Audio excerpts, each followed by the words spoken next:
recall her mother sitting next to her, tears streaming down her face, asking what was her crime.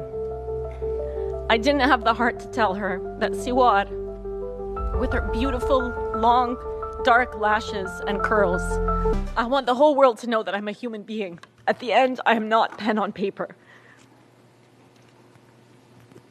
I'm not anonymous. I'm a human being created by God.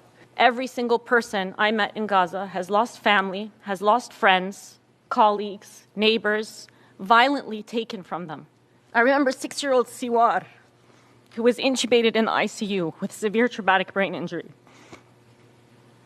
Her little brother still missing.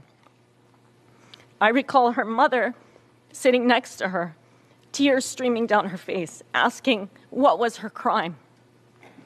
I didn't have the heart to tell her that Siwar, with her beautiful, long, dark lashes and curls, would likely never talk or interact fully if she were to survive. Or the lovely older gentleman who helped carry the injured into the emergency department, comforting them in any way he could, cleaning the pools of blood after every mass casualty.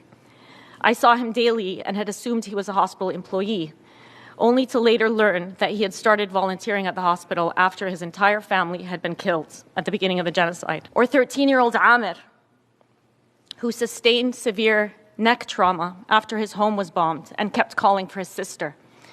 He didn't recognize that she was the girl in the bed next to him because she had been burned beyond recognition.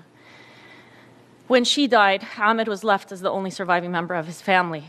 I recall his vacant stare and his soft voice whispering into my ear, "I wish I had died with them. Everyone I love is in heaven.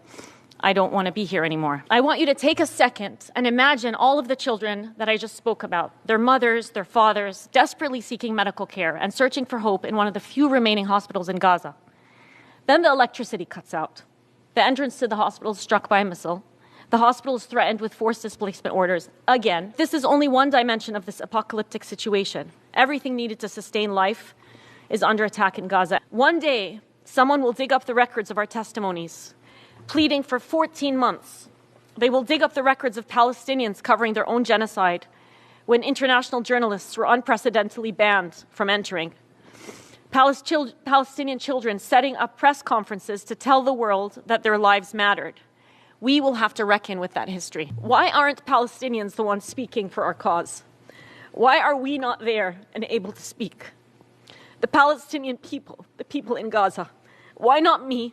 Why not my neighbor? Why not my colleague? Our Palestinian colleagues are not here today because the systems we currently exist in don't recognize the value of Palestinian life. As one volunteer surgeon said, "When I was in Gaza, I felt like it was a prelude to the end of humanity." What happens now that all of these lines have been crossed?